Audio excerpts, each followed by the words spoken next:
Boa tarde, Leonardo. Como é que tu tá? Tudo bem? Tudo bem, minha senhora.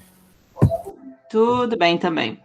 Então tá, boa tarde a todos. Que bom que vocês estão aqui. Então, essa semana, né, última semana do semestre, e conforme eu havia falado para vocês, né, a gente tentaria fazer rapidinho um debate literário sobre a obra Alienista, só para não deixar assim passar uma segunda oportunidade de leitura, de debate literário, em função de que vocês ficaram bastante tempo envolvidos, né, no vídeo, na produção do vídeo, da adaptação de Hamlet, e que, na minha opinião, ficou excelente. Então, agora sim, vocês todos estão de parabéns. Eu utilizo esse momento da gravação para deixar registrado esse meu agradecimento ao grupo, né, por ter acreditado na nossa ideia, da minha e da Prof. Márcia Bercelli, em relação à produção dessa obra adaptada. Na verdade, foi tudo construído junto, né, pessoal, porque nós nos reunimos para debater a obra e acabou que o Pedro deu a ideia e, no fim, foi naturalmente surgiu, foi semeada, né, essa ideia entre nós e deu muito certo. Agora que nós temos o vídeo pronto, o que eu vou tentar fazer, né, vou esperar agora férias, março, acho que tá todo mundo, né, tem que parar um pouco, a gente tem que descansar, tá todo mundo bem, cansado dessa rotina de ensino EAD, então vamos dar uma descansada. Se tiver algum prazo, né, como eu mostrei para você daqueles eventos lá, de que a gente pode lançar o nosso vídeo para competir em algum evento, eu vou lançar, mas a princípio, março, vamos só respirar, vamos descansar. E depois a gente vai, quando voltar, no ano letivo de 2021, daí a gente vai começar a divulgar e vai começar, então, a colocar esse vídeo para rodar, assim, no sentido de colocar ele para ser avaliado e apreciado pelas outras pessoas. Mas, no mais, assim, o Leonardo chegou na hora certa, ficou muito bom a performance dele, né? O Lucas fez uma edição excepcional, a Manuela, o Cauane, vocês foram ótimas. Então, eu adorei e realmente estou encantada com o trabalho de vocês. Hoje, então, para fechar, vamos para a obra Alienista. Todo mundo conseguiu ler, certo? Aham. Tá. Sim, professora. Bem tranquila a obra, né? Porque é uma obra, enfim, que é um conto, né? Considerado um conto. Eu coloquei aqui nos slides algumas questões apenas para a gente, enfim, coisas que eu comecei a achar interessante na releitura do conto, até por isso que eu me atrasei, porque eu decidi ler, né? Eu já tinha lido há muito tempo atrás e tal, mas eu disse assim, quer saber, eu vou ler de novo, porque numa segunda, terceira leitura a gente sempre tem novas ideias. E, de fato, é espetacular, né, o conto, ele tem muitas questões que a gente pode, assim, debater. Vamos ver o que vocês viram, as percepções de vocês, vamos ver as minhas, vamos comparar, vamos compartilhar ideias. Mas, enfim, é uma obra encantante, né, e curtinha, bem tranquila de ler. Daí eu decidi ler hoje, assim, antes do debate, daí me atrasei um pouquinho, porque daí eu também decidi fazer os slides, que eu ia fazer só uma roda de conversa, e aí eu coloquei algumas informações aqui, acabei me atrasando, e aí eu pedi mais 15 minutinhos, mas deu tudo certo. Então, nós vamos dar início ao debate, né, literário a respeito da obra de Machado de Assis, O Alienista. É uma obra, né, que foi publicada em 1882, ou seja, finalzinho do século XIX, né? E ela está dentro do estilo literário realista, né? Que foi um período pós-romantismo no Brasil. E então Machado de Assis ele produziu obras românticas, sim, participou ali no finalzinho do romantismo, do estilo literário romântico, mas ele vai se solidificar como um grande escritor dentro do estilo literário realista, né? E essa é uma obra que é considerada muito importante para justamente a abertura e ao início desse estilo literário realista no Brasil. E nós vamos ter aqui justamente uma característica muito forte na obra O Alienista, que vocês devem ter observado, essa questão do social e essa questão do envolvimento do psicológico dos personagens como o cerne de todo o conto, né? Então, e isso é uma característica explicitamente realista, né? Porque nesse período nós vamos ter o advento da psicanálise, não que a psiquiatria já não existisse, os estudos da psiquiatria, eles começam bem mais cedo, mas nesse período, em função do advento da ciência, né, de uma estruturação maior da ciência, principalmente de uma solidificação tanto da psiquiatria, psicologia e psicanálise, que começa aqui nesse período do século XIX, Freud nasceu em 1856, então, ali no finalzinho do século XIX, então começam os estudos da psicanálise, que consideram inconsciente, e, na verdade, a crítica de Machado de Assis vem com o despotismo científico, né, que é uma crítica que a gente vê esse determinismo, né, e essa confusão que esse Simão Bacamarte, enfim, propiciou. Aí eu abro para vocês, antes de a gente ver algumas características mais específicas da obra, rapidinho, o que vocês acharam da obra, né? Então, assim, bem geral, assim, o que vocês acharam? Que supriu as expectativas? Vocês não tinham imaginado nada sobre ela? Já tinham lido como a Cauane, que já estava fazendo uma segunda leitura, então abriu a mente dela com outras coisas. Uma segunda leitura sempre a gente se aprofunda mais. Como foi para vocês a experiência de ler O Alienista? Quem gostaria de levantar a mão aí e iniciar? Tá, Cauane, vamos lá. O que tu achou da obra? Bom, prof, eu achei uma obra bem interessante, de fácil leitura também, porque era bem curtinho, né? Eu já tinha lido uma vez. Trouxe bastante temas atual também, que a gente pode trazer para os dias atuais. Sim. E como o Machado de Assis pensava à frente do seu tempo, né? Que é como que dizem. E dá para refletir bastante sobre as pessoas que foram presas, tipo, na Casa Verde, né? Foram presas, né? Tipo, isso. E pelos motivos que elas foram parar lá, sabe? Que um pouco do que nós temos, tipo, igual a mulher dele foi presa lá dentro por causa de consumismo, no caso, né? Que ela queria estar pensando numa roupa que ela ia botar no outro dia ou algo do tipo. Isso a gente fica assim às vezes, tipo, pensando demais em algumas coisas, por coisas bobas, no caso, né? Isso. Uhum, ótima observação. Eu acho que esse teu apontamento em relação ao consumismo, principalmente assim, ó, o fato do materialismo dela já ser uma fuga da dor que ela sentia por estar num casamento aparentemente fracassado, porque ele era muito frio com ela, né? Ele não demonstrava amor por ela, que era o que ela queria, e acaba que ela acaba na sua neurose, então, ficando excessivamente consumista, materialista e com muitas dúvidas, né? Porque ele vai mandar ela para Casa Verde porque ela estava em dúvida se usava um colar de pérola de safira ou não lembro qual era a outra pedra. E aí ele acha aquilo muito, de repente, obsessivo, sei lá, e já vinha demonstrando o padrão e acabou que ele internou ela na Casa Verde, que foi um dos pontos assim, muito exóticos, muito engraçados da obra. Excelente, Cauane, adorei esse apontamento, consumismo, adorei que tu falou também da questão da conexão com o momento atual, né, então se a gente pudesse, a gente se aprofundar, assim, fazer até estudos mais profundos, a gente conseguiria ver muita semelhança, sim, com alguma semelhança, né, pessoal, não é igual, mas algumas semelhanças que nos fazem refletir. Gostei do apontamento. Quem mais? O Lucas? Quem mais está com a mãozinha levantada? Manuela? Posso falar? Pode! Tá, primeiro eu tenho que confessar que essa é a primeira vez que eu leio Machado de Assis e gostei muito, assim, me impressionei com a escrita dele, pra ser sincero. E também tenho que confessar que eu achei o início do livro extremamente chato. Pra ser sincero, eu só fui entender, tipo, a ideia do livro, professora, ali pela página 16, que daí eu me encantei. Foi, tipo, totalmente oposto na metade do livro. É Porque bem isso.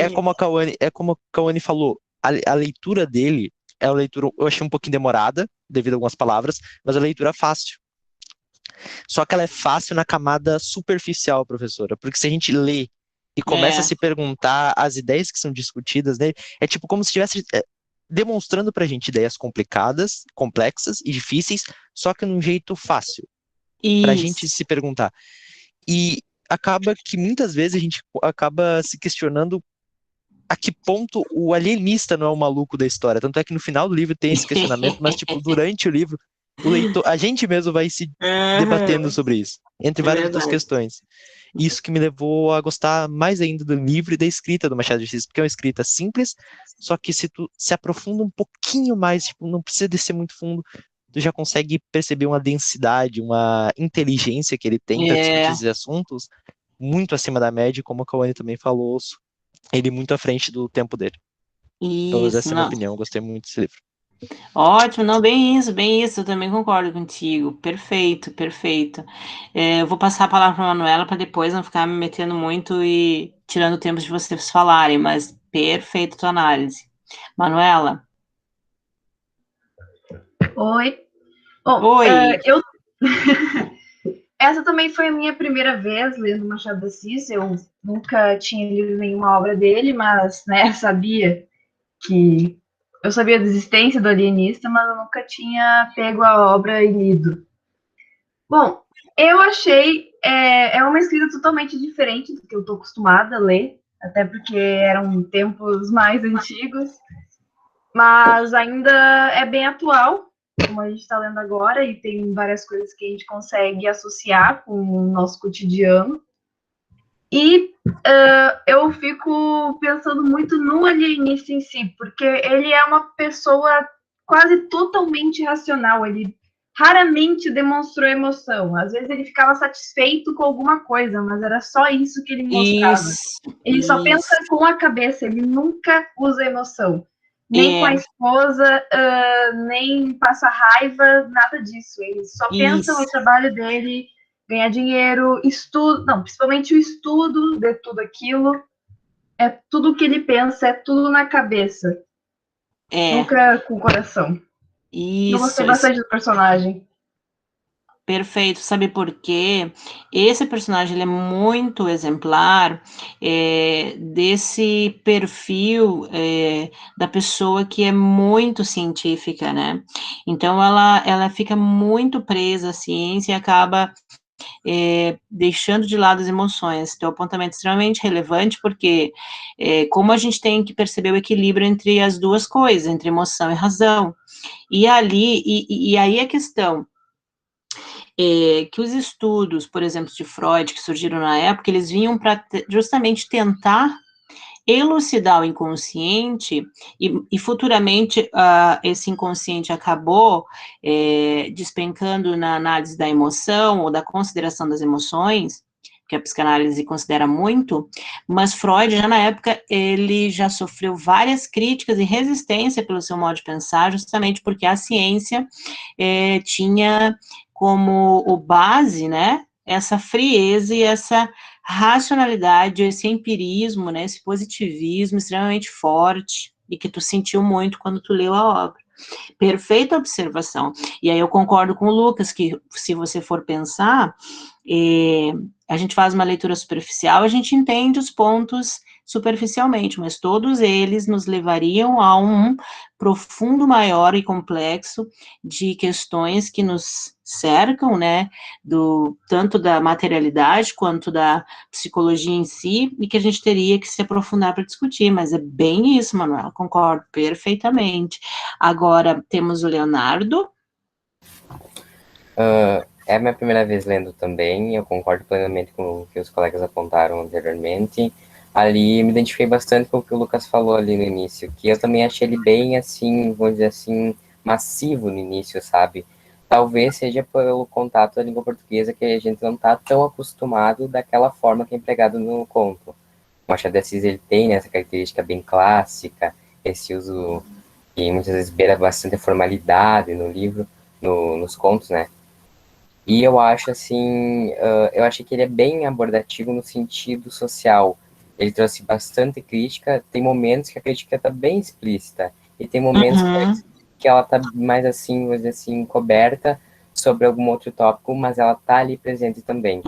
Eu acho que o ponto alto, assim, que eu fiquei assim, bem, vamos dizer assim, bem reflexivo, foi no final, quando ele se tranca, quando ele vê que tá super lotado aquele manicômio, digamos assim, que ele criou, e aquilo ali tá super lotado, e aí, em vez dele trancar, achar uma maneira de trancar mais pessoas, ele se tranca pra dentro daquilo. E eu achei que aquilo ali é muito embasado naquele pensamento, no instinto do ser humano egoísta, né? Porque ele achou que naquele momento só ele fosse a pessoa certa. Então, de certa forma, ele deixou bem explícito ali o egocentrismo das pessoas. Então, acho que é muito bem contextualizado o conto e muito bem colocado sobre pontos que, se a gente parar para analisar, estavam presentes naquela época, ficaram presentes ao longo da história e ainda estão presentes. Sabe por quê? Porque o que ele traz ali é a psique humana, né? E essa questão que tu falou das relações sociais, a crítica implícita social, que vai da metade da obra para o fim, que vai aparecer, né, com as rebeliões e tal, que a gente vai daqui a pouco analisar em profundo, é justamente isso que tu vê na sociedade meio que similarmente hoje, né, pessoal? Então, essas obras são fantásticas porque elas nos fazem refletir e a gente não consegue desconectar com o nosso momento presente ou com a nossa experiência. E é isso que é fantástico, é isso que é o fantástico da literatura, né? É uma viagem no túnel do tempo em que a gente vê as semelhanças e diferenças daquela história que nos é contada e narrada com o que a gente está vivendo agora, né, e com as nossas próprias experiências, e isso nos faz tirar posso dizer uma verdade, algumas conclusões, ou algumas insinuações sobre a vida, né, a vida humana. Muito interessante. Jane, tu conseguiu ler? Oi, prof. Oi. E foi uma obra, assim, que me surpreendeu bastante, porque, nossa, eu preciso concordar com todo mundo, porque o início, assim, foi bem sem graça mesmo, nossa senhora. Mas depois me surpreendeu muito. Eu gostei bastante da parte em que ele considera, de repente, né, ele primeiro ali, ele tranca só as pessoas que são loucas mesmo. E aí depois que ele começa a aprender todo mundo, e enfim, ele começa a se perguntar se as pessoas que ele considera loucos são as pessoas normais. E as pessoas que são mais perfeitas, como ele se considera, na verdade, são os anormais, os incomuns, os loucos. Eu achei isso. Que é a moral da obra, parece no final, né? Que ela acaba muito... Bom, não vamos chegar lá ainda, né? Mas vamos aos pouquinhos. Mas é bem isso que tu falou. Essa percepção é uma percepção que muitos críticos que já leram essa obra deixaram marcadas, assim, é bem show isso. Claudiane, tu leu a obra, conseguiu? A Claudiane tá com o microfone, tá ouvindo? Consegue ou no chat ali tu? Eu acho que ela tinha caído da sala, então talvez a internet dela esteja já um pouco Tá instável. tá instável. Ah, ela leu, então tá.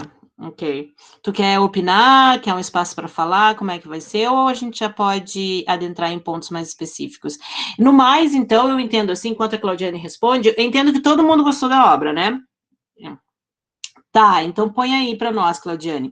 Eu acho que todo mundo gostou da obra, essa sensação muito incrível, esse feeling, assim, de que no início da obra ela era mais descritiva e não tinha tanto agito, né, e que fazia com que a gente só ficasse naquela expectativa monótona de que algo pudesse acontecer, acho que foi a impressão de todo mundo. E vocês vão perceber isso até na produção dos meus slides, porque não tem muito aspecto do início, eu não recortei porque não me pareceu interessante, e eu só comecei a despertar quando veio a rebelião. Aí, quando veio a rebelião, isso aqui é muito interessante, dá para conectar com a história, e aí já vou fazer meus links e colocar slide. Porque até então eu estava no mesmo que nem vocês, estava lendo, achando extremamente interessante, fazendo meus apontamentos, né? Mostro aqui para vocês, deixa eu colocar lá no início. Vamos ver aqui. E aí, mas parece que da rebelião, né, da rebelião para para frente, né? Então, capítulo 1 de como Itaguaí ganhou uma casa de Orates. Então, casa de Orates seria uma casa para pessoas com problemas mentais e tal, né? E aí nós temos o capítulo, então, aqui, 1 de como Itaguaí ganhou uma casa de Orates. Ele vem descrevendo, fazendo essa contextualização inicial, né, dos personagens, né, que nos pareceu monótono, nos pareceu uma narrativa não inicialmente atraente. Então, olha só aqui, ó, mas a ciência tem o inefável dom de curar todas as mágoas. O nosso médico mergulhou inteiramente no estudo e na prática da medicina. Então, ele estava focado, né? Ele estava muito interessado no estudo da psique humana. Muito provavelmente, eu vi um crítico dizendo de que ele, como ele queria muito ter filhos com a sua esposa, acho que está aqui, ó, no início, que ele escolheu, olha isso aqui, ó. Simão Bacamarte explicou-lhe que Dona Evarista reunia condições fisiológicas e anatômicas de primeira ordem, digeria com facilidade, olha só isso, dormia regularmente, tinha bom pulso e excelente vista, estava assim apta para dar-lhe filhos robustos, sãos e inteligentes. Então eu li um crítico aqui, muito rapidamente, não me aprofundei, mas que ele diz, então, que o Bacamarte tinha interesse em ter filhos, e escolheu, né, a sua esposa através de um ponto de vista totalmente determinista, porque ela não era bonita nem simpática, mas aparentemente, cientificamente, biologicamente, que é um ponto de vista característico das obras realistas, né, que eles vão fazer essa descrição biológica dos personagens, vão destacar a biologia, a psique da pessoa. Ele vai escolher a Dona Evarista por esses motivos e, para sua decepção, ela não dá filhos para ele, né? Então, ele acreditava que na ciência, olha só, o nosso médico mergulhou inteiramente no estudo e na prática da medicina, porque ela tinha o dom de curar todas as mágoas. Então, de repente, ele imaginou que, né, mas isso é uma leitura que a gente faz subliminarmente, porque ela não está explícita na obra, mas esse crítico, ele fala de que, de repente, ele se aprofundou cada vez mais nessa questão da medicina, da psique, para tentar entender a si mesmo e a sua esposa por não terem tido filhos, que era uma preocupação muito, muito forte dele também na questão pessoal, mas que na obra, vocês percebem, a descrição é muito materialista e científica, né? A gente tende a pensar mais nisso do que essa leitura, mas eu achei ela pertinente, por isso que eu compartilhei com vocês. Deixa eu ver aqui o que a Cauane colocou. Cauane não, é a Claudiane.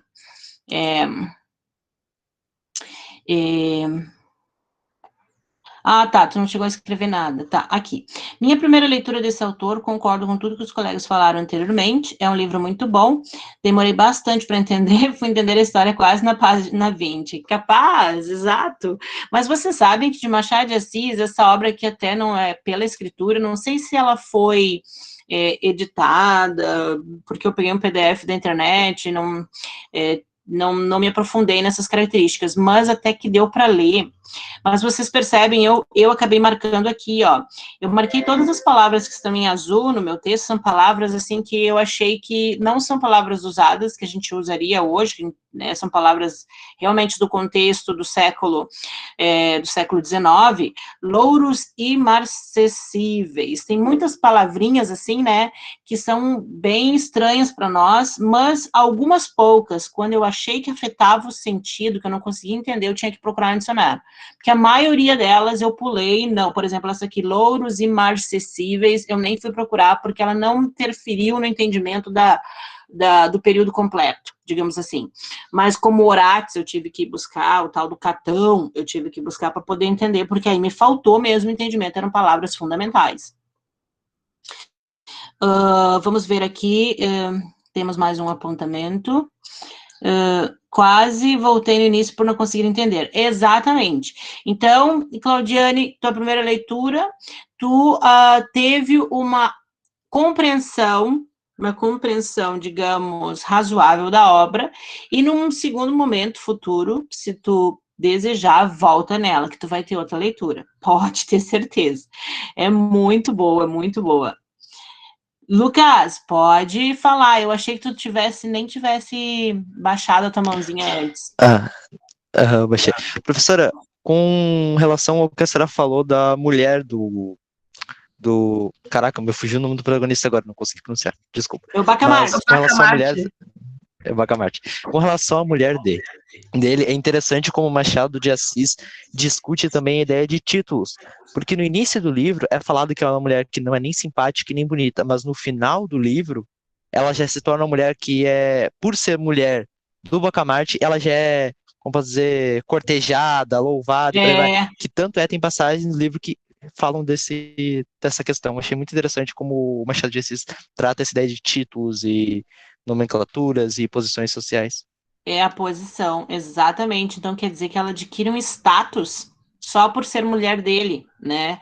Então, inicialmente ela não tinha nenhuma atraência, algum magnetismo, e não foi descrito ali na obra as características dela, além das características físicas, que era o que interessava para ele, mas ela só vai adquirir validade em toda a obra. Se vocês forem pensar, logo que ele começa a ficar famosinho por causa da Casa Verde, começam a idolatrar ela, a ter ela como uma pessoa caridosa, tudo em função do marido, né? Então, como se a existência da mulher naquele momento, e principalmente da personagem da Dona Evarista, ela fosse completamente dependente do status do marido, né? Tanto é que ela achou que quando eles vieram, os revoltosos, atacá-los em sua casa, ela achou que os revoltosos iam matar os dois, e ela estava preparada para morrer, porque ela é como se fosse uma só com ele, ela estava preparada para o pior. E ele estava lá frio, calmo, né? E não se deixou levar pelo medo da revolta, né, da rebelião. Pode falar, quem quiser falar aí, pode abrir o microfone. Prof, só para fazer um complemento também, essa questão a gente pode ainda se aprofundar no papel que a mulher era vista na sociedade naquela época, porque até então a mulher era vista como um apoio para o homem. E esse livro retrata exatamente essa ideia errônea. Então, dá para ter uma boa visão de como era a época. Exatamente, a gente percebe completamente pela representação machadiana de que a personagem ela só tem existência, a mulher aí nesse caso, né, ou uma valorização, não que ela não tenha existência, todo mundo sabe que ela existia, né, mas ela tem uma valorização, um status maior por ser casada e ser esposa do psiquiatra, do alienista, Simão Bacamarte. Isso se você for perceber, implicitamente, de uma certa forma, hoje também é assim, né? Às vezes a mulher, hoje a gente consegue ver ela individualizada bem mais, com características positivas, seu potencial. Mas se é uma mulher que é casada com tal pessoa, tal homem que tenha tal status, parece que dá um up, né? Parece que as pessoas, por mais que reconheçam ela com seus méritos, mas se ela for esposa de um uma pessoa de um alto escalão, sei lá, parece dar uma valorizada maior, né? É uma coisa meio inconsciente que a gente tem de valorização e de status social.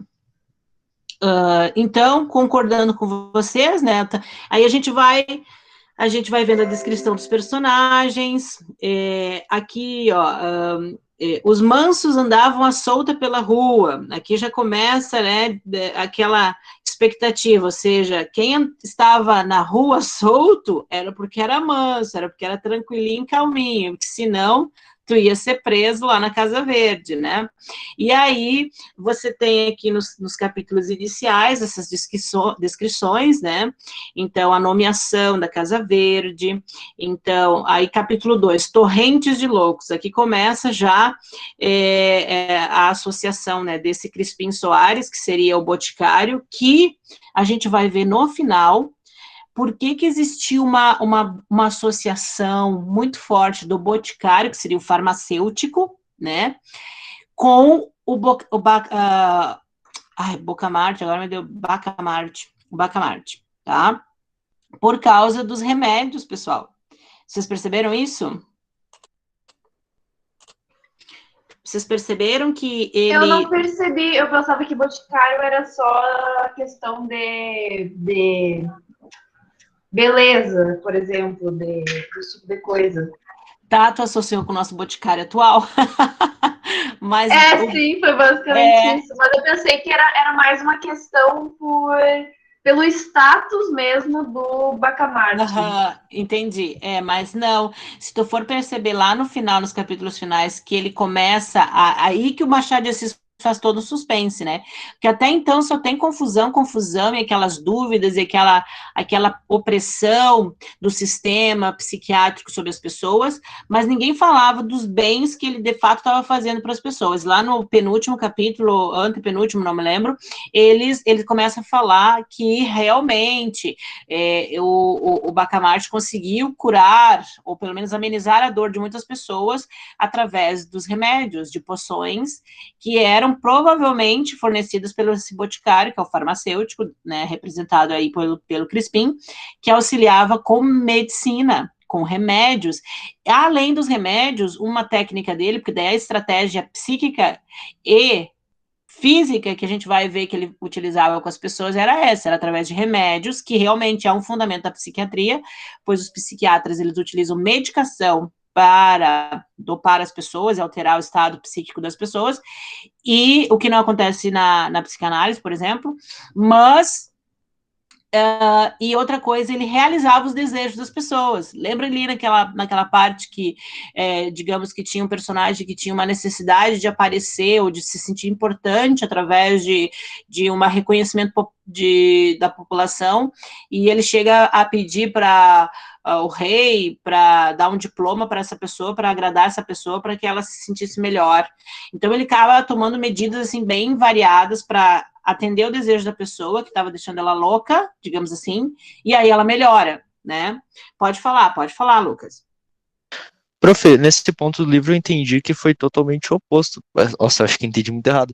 Por causa que a ideia que foi expressada na minha leitura é que o tratamento que o Bacamarte estava buscando era fazer a pessoa sentir o contrário oposto do desequilíbrio dela. Por exemplo, se era uma pessoa modesta, o Bacamarte dava também joias, etc. Ele deu 2 exemplos. Eu achei que esse segundo exemplo, que é o que a senhora citou agora, fosse o mesmo caso, porque acho que ele usa a palavra modesto para descrever esse paciente, e daí ele conta toda a historinha, etc., de como ele chegou até o rei e pediu para que ele desse um título para ele e tal. Que acaba ficando ambíguo, né? Eu acho que as duas coisas podem ser entendidas, porque ele era modesto, mas e aí você vai dar um título para ele para que ele se sinta importante, isso vai causar um constrangimento ou vai curá-lo? Eu li também e eu fiz essa leitura, mas a tua não está errada, eu acho que também é pertinente, mas eu entendi como...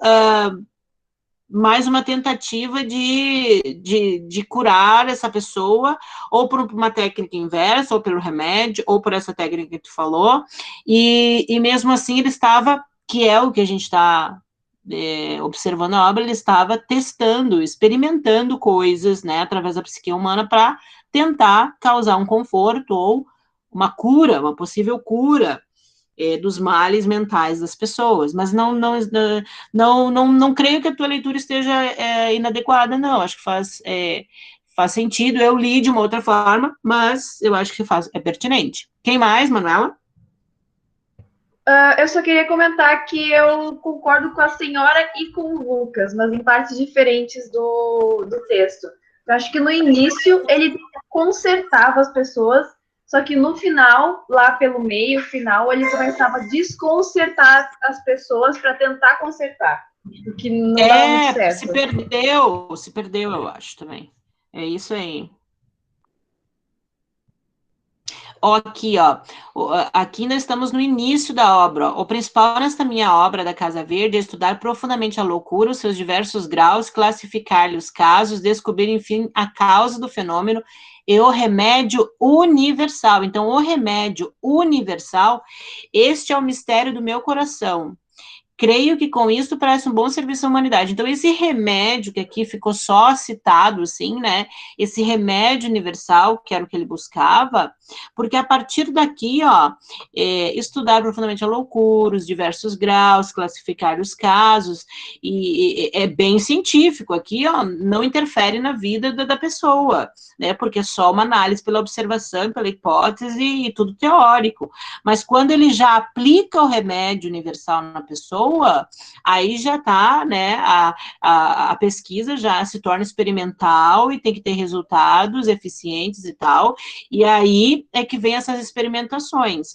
Eu acho que teu posicionamento também está certo, Manuela, no sentido de que ele acaba fazendo N testagens para tentar ajudar as pessoas, mas aí acaba se perdendo um pouco, porque tem a sua própria questão pessoal e a falibilidade humana. Eu acho que isso demonstra, né, o mistério e a falibilidade humana, né, nessas questões que envolvem a psique, né? Pode falar, quem gostaria? Prof, outra coisa que eu acho muito interessante em Machado de Assis é que nesse ponto do livro ele já nos dá, claro, a gente não percebe porque a gente não tá atento ainda, mas ele já dá uma pista de como esse protagonista pode ser o louco da história, porque pela essa escrita dele, a gente tem uma ideia, ele expressa uma ideia, na verdade, muito narcisista e egocêntrica, tipo, eu sou o salvador, eu vou ter o remédio universal pra loucura. Então já mostra que ele é meio desequilibrado também. Ele é muito ambicioso, né? E tá indo além da conta. Exatamente, eu também acho. Então, aí ele começa a classificar aqui, nós já estamos ainda no início, ele começa a classificar as pessoas, né? O capítulo 3, Deus sabe o que faz, que aqui ele tem um questionamento com a mulher dele, né? Então, que aqui, isso aqui que é muito triste, eu achei, né? Que a gente via que ela amava ele, ela admirava ele, e ele era muito frio com ela. E que ela vem conversar com ele porque ela começou a definhar, né, pessoal? Ela estava tão sem amor porque ela queria o amor dele e ele estava tão obcecado. E aí que a gente vê, concordo contigo, Lucas, ele já estava doente aqui, ele já estava num processo de... não vou classificar e diagnosticar, porque não é esse o objetivo, né, mas ele não posso dizer que é psicótico ou neurótico, não tenho como classificar superficialmente, mas ele já estava doente, podemos dizer assim, que ele foi tão frio com ela que ela estava definhando, né, com marcas explícitas no físico, no emocional, e ele, olha o que ele diz aqui, Simão Bacamarte pegou-lhe na mão e sorriu, um sorriso tanto ou quanto filosófico, além de conjugal, em que parecia traduzir-se este pensamento: não há remédio certo para as dores da alma. Olha aqui, não há remédio certo para as dores da alma. Ele já estava constatando nesses estudos dele que não havia remédio universal nenhum. Esta senhora definha, porque lhe parece que a não amo, dou-lhe o Rio de Janeiro e consola-se. Olha a crueldade.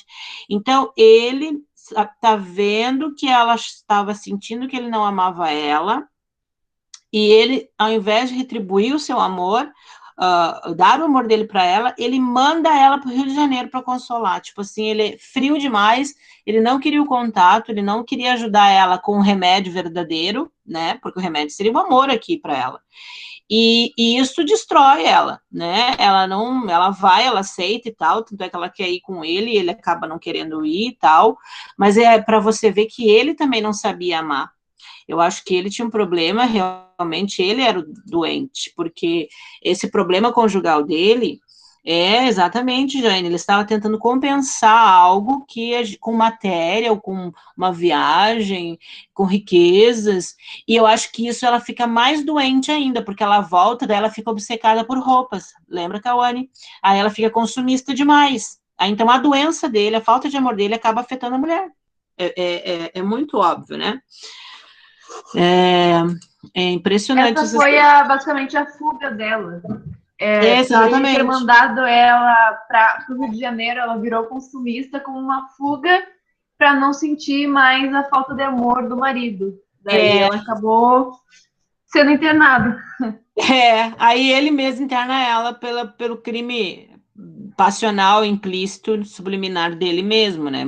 E ele começa a implicar com ela, porque daí já é uma implicância, porque aquele motivo, sinceramente, né? Aquele motivo que ele internou ela, não sei o que passa na cabeça do personagem, né? Mas me pareceu muito sem noção.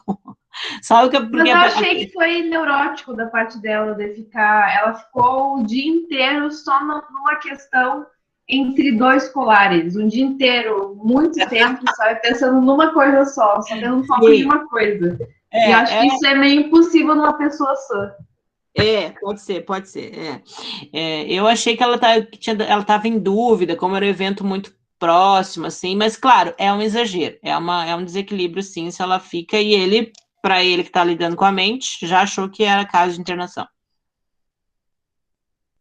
Vamos ver o que tu coloca aqui, Lucas. O louco é quando a mulher dele estava entrando em um estado depressivo, ele não a internou, mas quando ela estava mais consumista, ele mandou ela na Casa Verde. Exatamente. Então, ele não tinha noção realmente nesse sentido, né? Que ele mesmo percebe, não tem um remédio universal, não tem uma solução, né? Claro, naquela época, né? Hoje os estudos da psique humana já evoluíram bastante, então já se consegue ajudar mais, mas ele estava, acho que Machado de Assis estava realmente demonstrando que naquela época, de repente, muitos dos estudiosos e cientistas, de repente ele estava observando como alguém civil de fora, assim, que eles estavam exagerando, que eles eram os doentes, na verdade, né? Então, esse despotismo científico, isso não estava fazendo bem. E realmente você percebe que a cidade, isso daí que, como o Leonardo falou, a cidade, ela toda foi afetada pelo psiquismo doentio dele, né? Então, e tava difícil solucionar aquilo ali, né? Que parecia um abismo chamando outro abismo, até que a história acaba melhorzinha, assim, né? Porque, meu Deus, eu pensei, meu Deus. Enfim. Então, aqui, pessoal, deixa eu voltar aqui para os slides bem rapidinho para a gente dar um gás aqui. Então, sobre a obra, né? Então, só para a gente retomar, que eu tinha falado que era de 1882 a produção, né?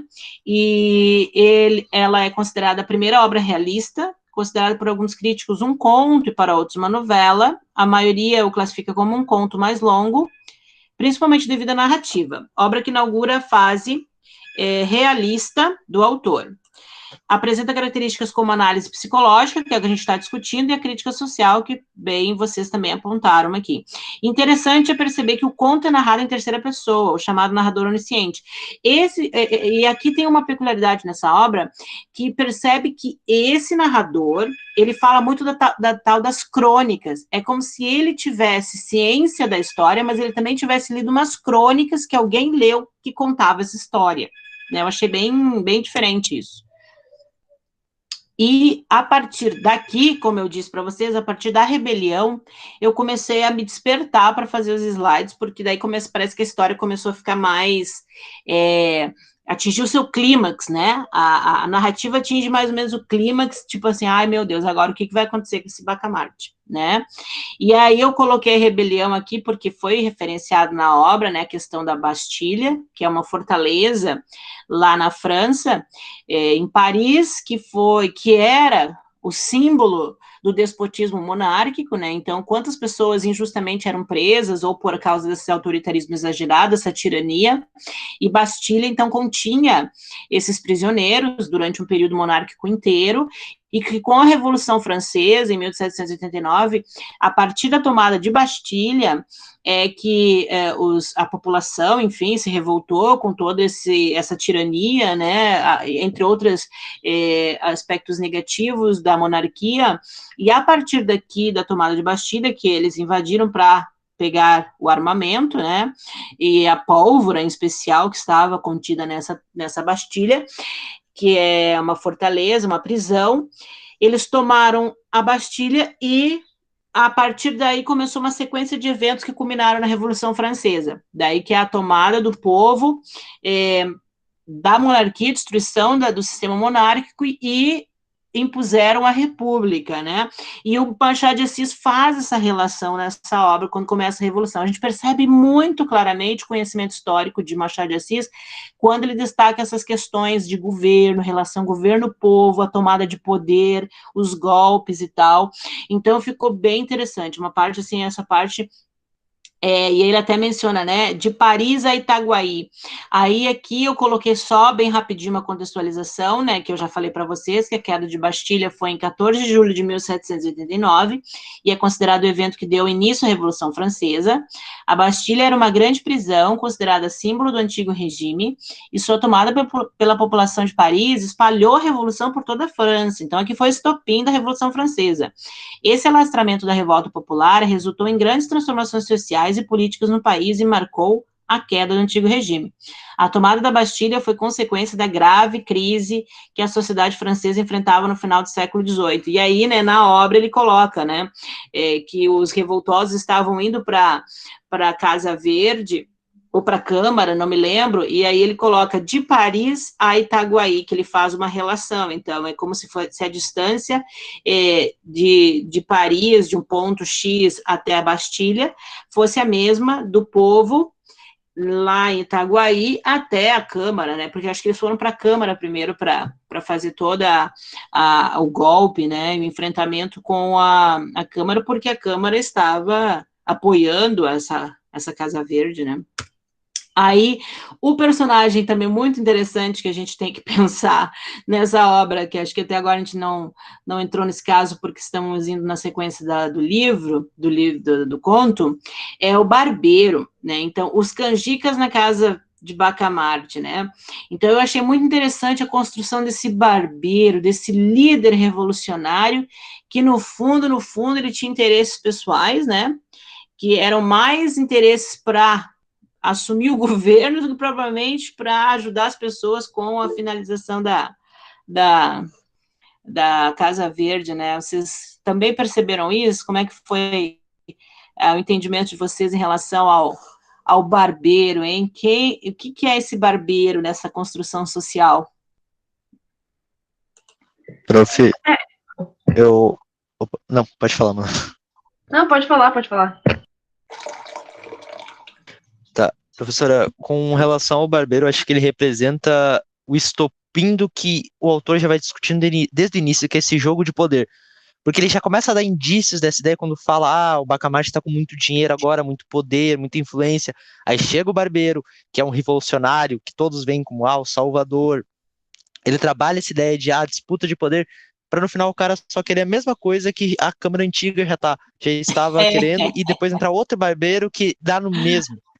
Então, essa disputa de poder que vira só uma bagunça para no final o Bacamarte ficar mandando é muito interessante ver a manipulação que o povo sofre.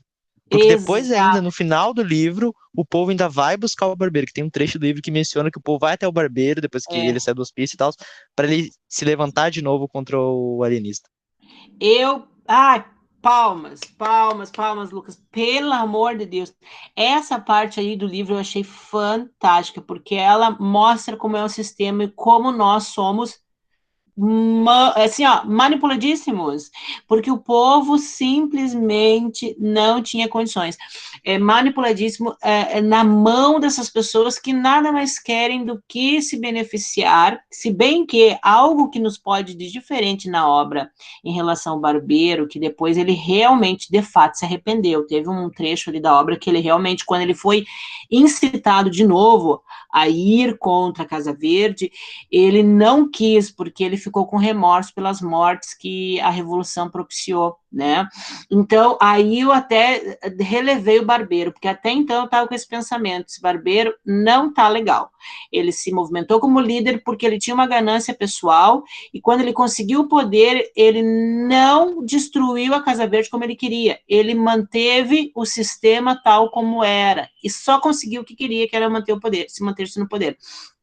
E aí eu vi que, mas tem esse vício, o sistema tem esse vício, só que no caso desse personagem do barbeiro, do Porfírio, eu posso considerar que ele se redimiu quando ele não quis realmente, eu entendi que ele realmente se arrependeu do que fez, e ele era uma pessoa boa até, nesse sentido, porque até então eu achei que ele era um espertalhão, que ele queria simplesmente assumir o poder, e causou toda a confusão que causou, e para se dar bem, mas no final se deu mal, e se arrependeu, que é bom. Então, eu até nesse sentido, eu me afinizei até com ele, eu dei um desconto para ele, né? Porque se ele tivesse mantido abusador, manipulador, aí realmente não é legal. Deixa eu continuar aqui. Pode falando, vai lá. Não, eu só vou colocar o slide aqui. É que eu ia fazer um comentário que dá para fazer um paralelo com o pessoal da Câmara, os governantes da Câmara, e o Barbeiro com os nossos políticos atuais, professora, porque tem o dito popular que político bom, quando entra, político que tem boa intenção, acaba se rendendo à ganância ou aos esquemas para conseguir governar, seja, sei lá, um deputado, enfim, qualquer linha, qualquer cargo político. E também reflete a esse político bom, entre aspas, né, porque acaba se rendendo, e ao político que a gente conhece atualmente, que é o que cai na mira da corrupção, etc. Então, Machado de Assis, se a gente pegar a fundo mesmo, já discutir essas ideias que hoje em dia são extremamente relevantes para a gente. Eu concordo contigo. Eu acho que ele representa, né, no século XIX, ele representa muito bem uma estrutura que a gente agora, né, e se tu perceber outras obras de outros escritores na literatura brasileira, isso se repete. Então, me parece que essa estrutura escolhida ou elaborada historicamente de governo, ela historicamente ela é analisada, questionada e criticada por pessoas que pertencem ou não pertencem a esse sistema, e a gente, claro, a gente nasce sempre numa geração, eu nasci numa geração, para mim é novidade isso, e quando eu descubro isso, bah, que sacanagem, é sempre assim, sempre foi assim, não tem como mudar. E aí, o cara nasce na geração 2000, nasce em 2010, e começa a ler, começa a perceber e acaba descobrindo como é, e aí a gente se choca, né? Mas sempre foi assim, e nos parece que, como tu diz, me parece que é difícil alguém honesto tentar chegar lá e tentar mudar a estrutura maior, por causa de que você tem uma grande tendência a ficar estagnado por não conseguir fazer nada pelos corruptos ao teu redor, ou porque você se adequa ao sistema, e aí você não consegue fazer nada mesmo, né? Mas é bem interessante, concordo contigo. Foi nesse momento, olha só, eu achei muito interessante isso aqui, ó, o Barbeiro. Foi nesse momento decisivo que o Barbeiro sentiu despontar em si a ambição do governo. Então ele estava lá, e até então, de repente, ele até tinha uma ambição, mas não estava muito motivado. Mas quando ele viu que estava conseguindo, no meio do povo, o povo, Barbeiro, Porfírio, pareceu-lhe, então, que demolindo a Casa Verde e derrocando a influência do alienista, chegaria a apoderar-se da Câmara, dominar as demais autoridades e constituir-se senhor de Itaguaí. Olha, ele queria ser senhor de Itaguaí. Então, aí subiu a cabeça, né? O poder já, o desejo de poder já subindo na cabeça, só naquela muvuca ali inicial, lá na Câmara. Aí, essa questão aqui também é muito importante, que o Machado de Assis traz, que é os dragões, o inesperado, né? Então, tipo assim, ó, e aqui vem outra questão do sistema, que é muito importante, que é o poder de polícia, né? O poder do exército, e agora nós estamos vendo muito bem isso, e como que esse poder, estando do lado do povo, ou não estando, facilita as rupturas, né, do sistema. Então, aqui, ó, eu tirei do livro essa parte aqui, ó. A derrota dos canjicas estava iminente, olha só. Quando 1/3 dos dragões, qualquer que fosse o motivo, as crônicas não o declaram, passou subitamente para o lado da rebelião. Então, tipo assim, quando uma percentagem de policiais, de militares, passou para o lado do povo, é que eles conseguiram ganhar, porque eles já tinham perdido algumas pessoas, né, e que morreram, ficaram feridas, e que quando essa cisão no sistema interno da polícia, no caso das forças armadas, é que o povo conseguiu o que queria. Aí a Câmara não resistiu, entregou-se e foi dali para a cadeia. Então os amigos do Barbeiro propuseram-lhe que assumisse o governo da vila em nome de sua majestade. E aí o Barbeiro conseguiu o que queria, né? Então, aí no capítulo 8 nós vamos ter as angústias do Boticário, que é uma outra questão que eu acho bem bacana de se analisar sobre a psique humana, a questão que é também do povo, né? Como a gente fica vulnerável.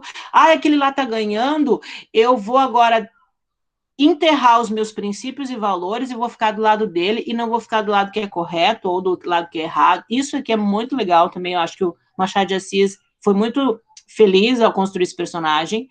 Olha só, insistindo, porém, a mulher não achou Crispim Soares outra saída em tal crise, senão adoecer. Né? Imagina ele fazer isso.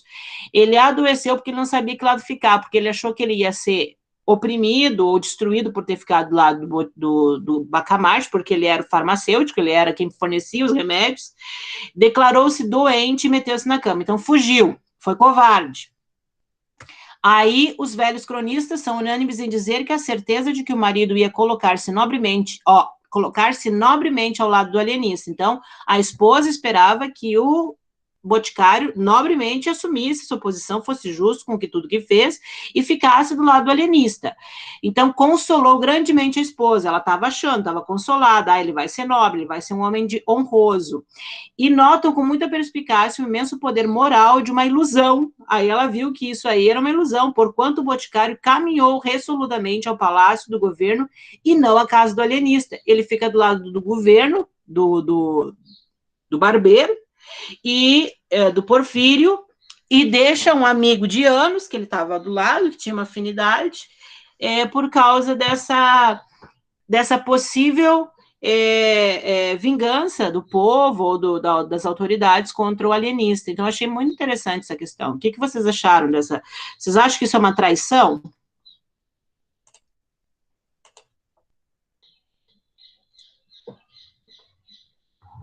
Da mulher do Boticário do Boticário em relação ao alienista, eu achei que é uma traição muito grande, por causa que ele era amigo, era basicamente o melhor amigo dele, e ele só muda de lado porque ele tá perdendo, por assim dizer. Eu achei feio também. Eu achei que no final eles acabam se entendendo, mas é uma traição, né? Eu também acho. Professora, eu vejo isso como uma traição, mas uma traição justificável. Tá. Não por ser correta, mas justificável por ter acontecido. Porque na hora que eu li esse trecho do livro, eu me percebi me imaginando no lugar dele. Imaginando que se eu tivesse com medo também de uma população extremamente nervosa, somado isso a uma pressão psicológica devido aos outros acontecimentos do livro, eu teria medo. E o medo me implicaria não por ser, vou trair meu amigo, mas por uma proteção. Sobrevivência. Instinto de sobrevivência. A me impelir para o lado contrário. Entendi. Tá. Isso é o que acontece muito, né?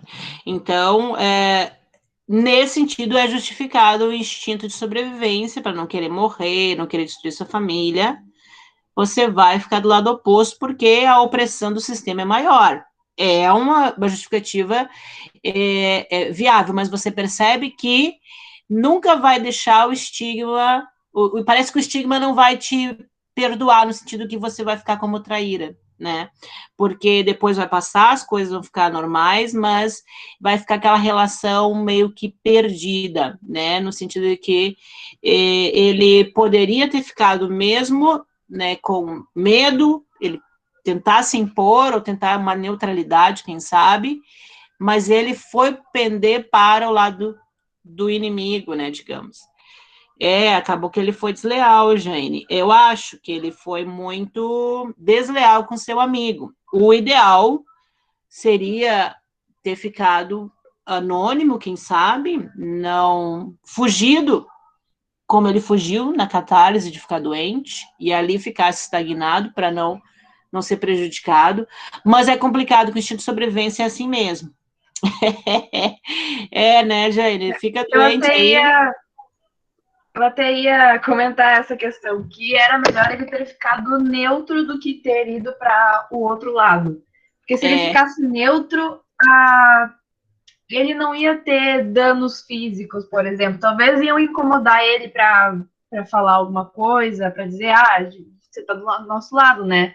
Mas uma neutralidade seria o mais adequado para ele do que trair o amigo. E depois ele vai ser preso na Casa Verde também, o que é pior, né? Então, o próprio alienista, quando ele percebe que, né? Porque o alienista, na verdade, nunca deixou de ter a sua Casa Verde. Ali todo o livro, a Casa Verde se manteve intacta, né? Por mais que tentaram destruir ela, mas ele se manteve e acabou que feitiço virou contra o feiticeiro, e ele acabou sendo preso para que depois, quando, num processo de autoanálise, o alienista já estava cedendo, já estava percebendo que o que ele fez não era legal, que ele liberou todo mundo, e que daí todo mundo idolatrou ele mais ainda, né? Ele acabou sendo um personagem que doentio, mas que ele acabou cativando a todos, de uma certa forma. O engraçado... Pode falar, vai falando. Tá bom. O engraçado foi que ele não sabia ele sabia, talvez, mas ele não se ligou que o amigo dele, que o médico, tinha uma força, que ele tinha como ir contra esses rebeldes, sabe? Por causa da influência dele, da seriedade, ele não pensou no poder do amigo, ele só pensou no poder do adversário. Ele se perdeu, ele viu a destruição, né? Porque aqui, ó, que é nesse capítulo 9, ó, 2 lindos casos que aqui nos representa que o Bacamarte estava sempre analisando tudo que estava acontecendo ao redor dele, ele estava sempre analisando do ponto de vista da psique, né? Aí, quando o próprio Barbeiro não vem prender ele, não vem destruir a Casa Verde, porque aí o Barbeiro já tinha assumido poder, já estava, né, indo contra os seus próprios princípios e valores que ele instigou lá na Revolução, o alienista mal podia dissimular o assombro, ele ficou paralisado, confessou que esperava outra coisa, o arrasamento no hospício, a prisão dele, o desterro, tudo menos isso, que o Barbeiro simplesmente pedisse para liberar só alguns casos ali da Casa Verde, mantivesse a Casa Verde. Ele ficou, e aí que ele analisou o próprio Bacamarte, olha aqui, ó. Um dos alvitres aceitáveis, se Vossa Senhoria não indicar outro, seria fazer retirar da Casa Verde aqueles enfermos que estiverem quase curados, e bem assim os maníacos de pouca monta. Desse modo, sem grande perigo, mostraremos alguma tolerância e benignidade. Então, aqui ele estava falando para o Bacamarte, o Barbeiro, o que ele deveria fazer. E o alienista em assombro, né, com a atitude do Barbeiro. O Barbeiro confessou que, olha só, isso aqui é estratégia política. O Barbeiro confessou que o novo governo não tinha ainda por si a confiança dos principais da vila, mas o alienista podia fazer muito nesse ponto. O governo, concluiu o Barbeiro, folgaria se pudesse contar não já com a simpatia, senão com a benevolência do mais alto espírito de Itaguaí e seguramente do reino. Mas nada disso alterava a nobre e austera fisionomia daquele grande homem que ouvia calado, sem desvanecimento nem modéstia, mas impassível como um deus de pedra. E aí ele vai dizer, aí ele começa a questionar o Barbeiro, ele estava apavorado com a atitude do Barbeiro, e ele vai dizer, vai questionar o Barbeiro de quantos os feridos e mortos tinha acontecido na rebelião, naquela primeira, e o Barbeiro diz, 11 mortos e 25 feridos, repetiu o alienista depois de acompanhar o Barbeiro até a porta. E aí, olha só o alienista, eis aí 2 lindos casos de doença cerebral. Os sintomas de duplicidade e descaramento deste Barbeiro são positivos. Quanto à toleima dos que o aclamaram, não é preciso outra prova além dos 11 mortos e 25 feridos. 2 lindos casos. Daí, aqui eu achei pertinente a análise dele, porque ele percebeu que tanto o Barbeiro quanto o povo que se rebelou, que matou pessoas, também estavam doentes. E aí, porque eram incoerentes as atitudes, né? Então, e chegar a esse ponto da violência, das mortes e tal, eu achei pertinente, porque realmente eu acho que a doença mental, ela atinge níveis insuportáveis ou de crueldade máxima quando chega a ferir a vida de alguém. Então, aí sim, é desumano, é cruel, não é tolerável isso, né? Você impedir a existência de uma vida humana. E aí eu acho que é um caso doentio mesmo, né? Não vamos entrar aqui em diagnósticos, mas dentro de uma análise simplíssima, a gente poderia dizer isso. Então, eu achei bem interessante essa questão. Aí, nós vamos ter a parte da restauração, né, que aqui nós já estamos indo para o final do livro, da obra em si, que é um momento que começa a se restaurar depois de todo esse caos, essa mudança de governo e tal, e eu achei interessante esses trechos aqui que eu mostro para vocês. Nisso entrou na vila uma força mandada pelo vice-rei e restabeleceu a ordem. Então veio lá da monarquia a ordem de que tinha que se organizar tudo na cidade. O alienista exigiu desde logo a entrada do barbeiro Porfírio, olha só, já mandou prender o Porfírio. E bem assim é de uns 50 e tantos indivíduos que declarou mentecaptos. E não só lhe deram esses, como afiançaram entregar-lhe mais 19 sequazes do barbeiro, que convalesciam das feridas apanhadas na primeira rebelião. Então, ó, ele permanece no poder, digamos assim, o psiquiatra, né? E já manda trancafiar esse monte de gente aí que matou, que o próprio barbeiro e tal. Daí em diante foi uma coleta desenfreada, e olha aí ele continua, né? Um homem não podia dar nascença ao curso a mais simples mentira do mundo. ainda daquelas que aproveitam o inventor ou divulgador, que não fosse logo metido na Casa Verde. Então, os mentirosos iam para Casa Verde. Tudo era loucura. Os cultores de enigmas, os fabricantes de charadas, de anagramas, os maldizentes, os curiosos da vida alheia, os que põem todo o seu cuidado na tafularia, ou um outro almotacé, enfunado, isso aqui, ó, tudo palavra que a gente não usa hoje, que, né, passamos batido. Ninguém escapava aos emissários do alienista. Então, aqui ele continua no poder e continua trancafiando a galera lá, né, por esses motivos aí que, na opinião dele, eram insanos.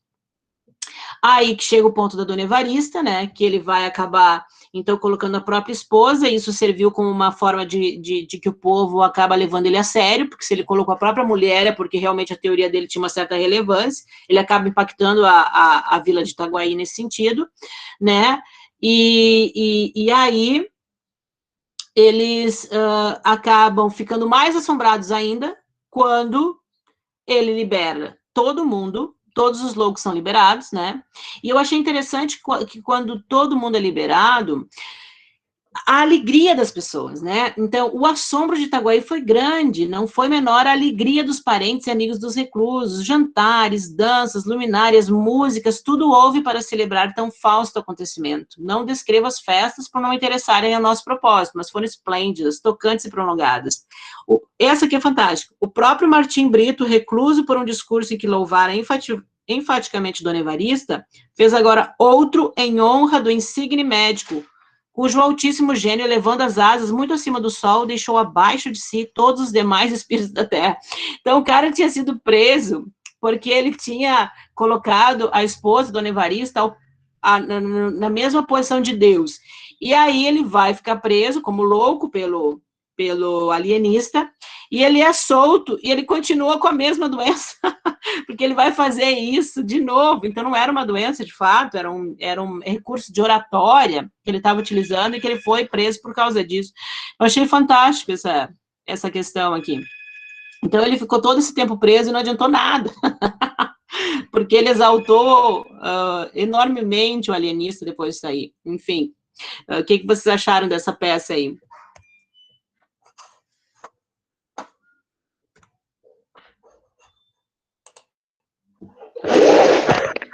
Bom, a questão do Martim Brito é engraçada, por causa que eu achei que foi um dos menos importantes que deveriam ser. O que menos, como eu vou dizer? Me saiu as palavras da cabeça. O menos doente, sendo que na maioria das vezes ninguém era doente, né? Entendi. Foi só uma frase exagerada que ele falou pra ela. É, bem isso. E mesmo, eu pelo menos também achava que era ciúmes, mas realmente não era ciúmes, era só o médico sendo médico. Podia, porque foi Machado de Assis deixou ali que podia ser ciúmes, né? Mas pode ser, como também não pode ser, mas se for ciúmes, aí o problema era no médico, era no alienista mesmo, ele que era o louco da coisa, né? O que, né, de certa forma, acaba se confirmando no final. Bom, vamos finalizar daqui a pouco, vamos finalizar, pessoal.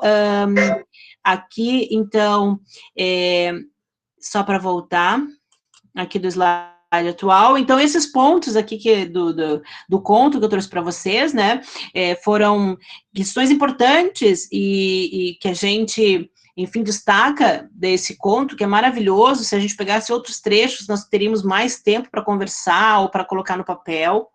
E eu agradeço a presença de vocês, muito obrigada, finalizando, né, o nosso projeto aí no primeiro semestre.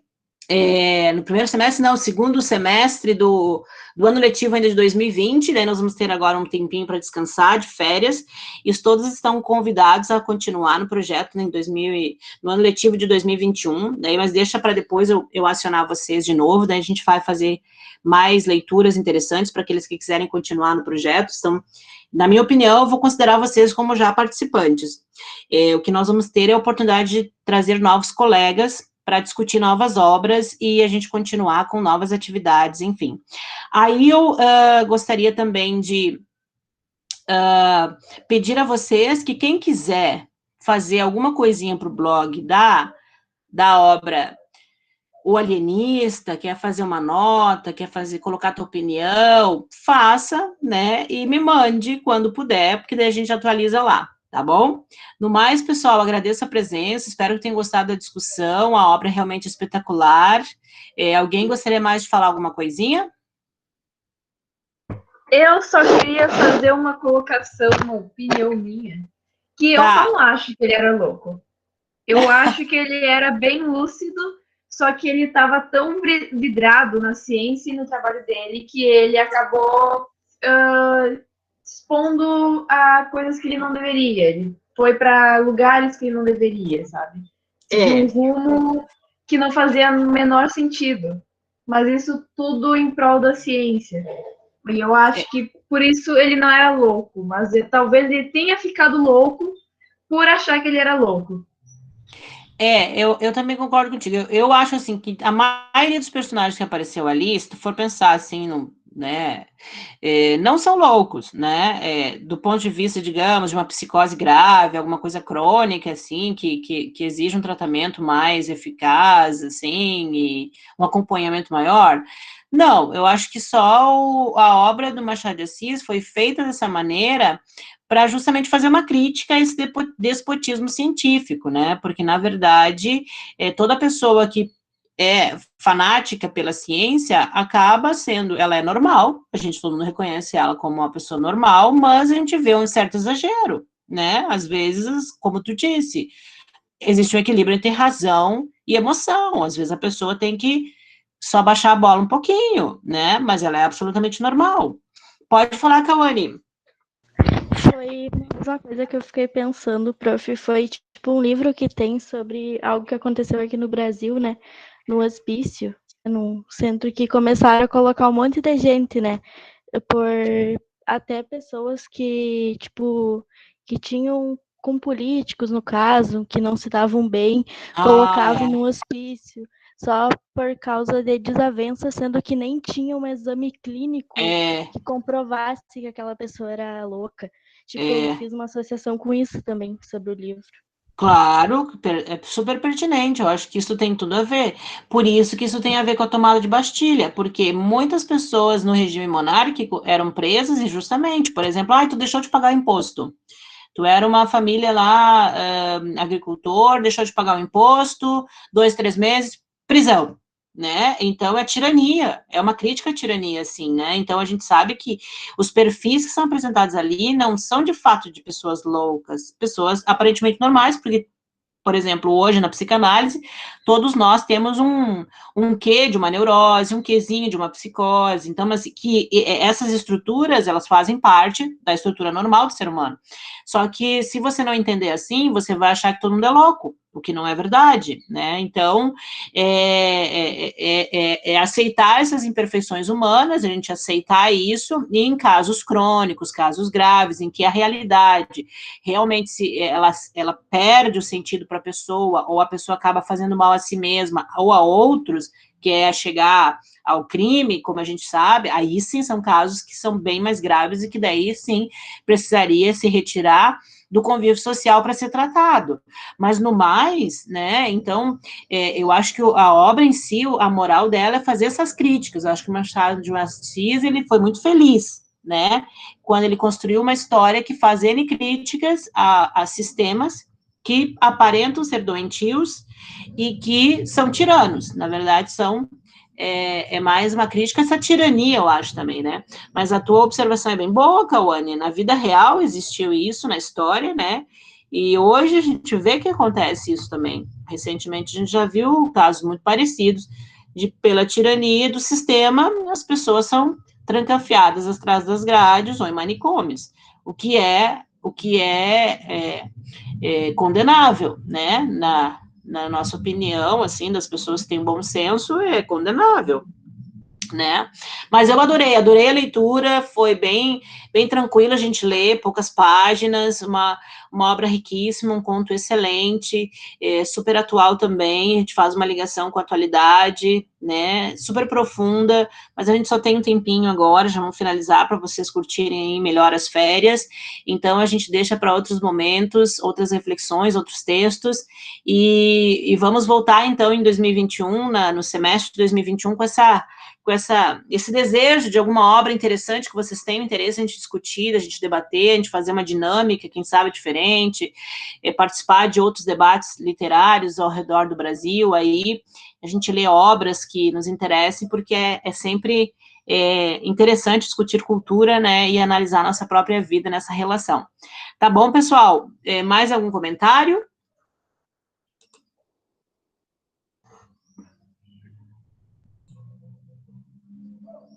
Sim, Joane, a obsessão dele deixou ele doente, dá um quê de neurose, psicose em níveis razoáveis, mas pode ser sim, é bem provável, estava lendo aqui no chat. E a Kani falou, fiquei pensando se essa casa fosse nos tempos de hoje, meu Deus, nem fala se fosse hoje, né? A coisa às vezes parece estar feia mesmo, né? A gente não sabe Mas quem eu é acho que normal. aconteceria a mesma coisa. Acho Pode que ser. só o ambiente muda, mas de resto, as pessoas, o jeito que elas lidam, o que acontece ia ser o mesmo. Pois é, também acho. Pode ser que os resultados seriam a mesma coisa, não ia dar em nada, né? E as estruturas iam ficar as mesmas, enfim, não ia mudar muita coisa. Mas, a princípio, então, adorei o debate, adorei a discussão. Aí, quem quiser escrever um texto para o blog, só me fala, depois me manda, quando puder, porque às vezes a gente está nas férias, mas a gente está lendo, a gente está com aquele tiozinho de vontade de escrever, né? Então, às vezes, acaba para o projeto, que é um projeto, assim, super leve, assim, é bem tranquilo, assim, essa questão da gente estar sempre envolvidos com a literatura, ainda mais quem gosta, né, pessoal? Quem gosta de ler, de livro, né? Leonardo, e aí, o que achou do debate? Jane, que participaram do nosso primeiro, e aí? Como você falou agora, eu não tinha participado ainda, mas eu gostei bastante e eu achei legal essa troca de ponto de visão, assim, os olhares sobre cada um, sobre a discussão, sobre a construção de personagem do livro, achei muito interessante. E muito obrigada pelo convite. Tá bom, tá bom. Jane, e aí, o que achou do debate? Dicas, sugestões? Eu gostei bastante, achei muito interessante mesmo, porque assim, às vezes tem coisas que a gente deixa passar, né, que a gente não analisa quando tá lendo. E aí teve várias coisas citadas que eu não tinha percebido, sabe? E aí agora, por outro ponto de vista, eu consegui perceber, eu achei bem legal mesmo. Isso que é bom dos debates, eu também gosto disso, porque às vezes a gente passa batida em algumas coisas, vem alguém que percebeu e a gente acaba trocando e fica mais enriquecedor o entendimento da obra. Então, quando você for conversar com alguém ou futuramente, aí você já vai ter uma noção e lembrar, né, dessas informações com mais precisão, assim, porque abre a obra, né? A gente consegue ver vários vieses da obra, né? Claudiane, gostaria de falar alguma coisinha? Tudo tranquilo? Gostou?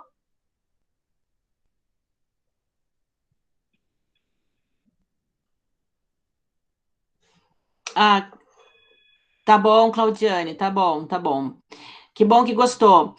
Manuela Cauane, gurias, vamos, o que acharam? Que eu vou liberar vocês. Eu achei muito bom, falei bastante. É bom isso? Uns probleminha de dicção, mas vocês já estão acostumados com a minha dicção. Bem capaz, não tem problema nenhum, tá louco? Ótimo, adoro que participem, é para isso que a gente tá aqui. Só que eu vou ter que liberar vocês, porque agora às 6 horas eu tenho conselho, né? Cauane, não sei se você quer falar alguma coisa, só para finalizar, e aí eu libero vocês. Que eu gostei muito também, que foi muito, muito bom escutar dos outros colegas o que eles acharam da obra também, né? E assim, também dizer o que eu achei, no caso. Gostei bastante. Que é muito bom, eu também acho. Acho que nosso grupo está bem forte, estou adorando a participação de vocês, todos alunos cultos, que têm um bom olhar, né, um olhar crítico bem interessante das obras. Vocês trouxeram apontamentos muito interessantes, que são pontos que dão artigos científicos, né? A gente poderia criar uma discussão teórica, um artigo científico sobre cada assunto que vocês apontaram aí.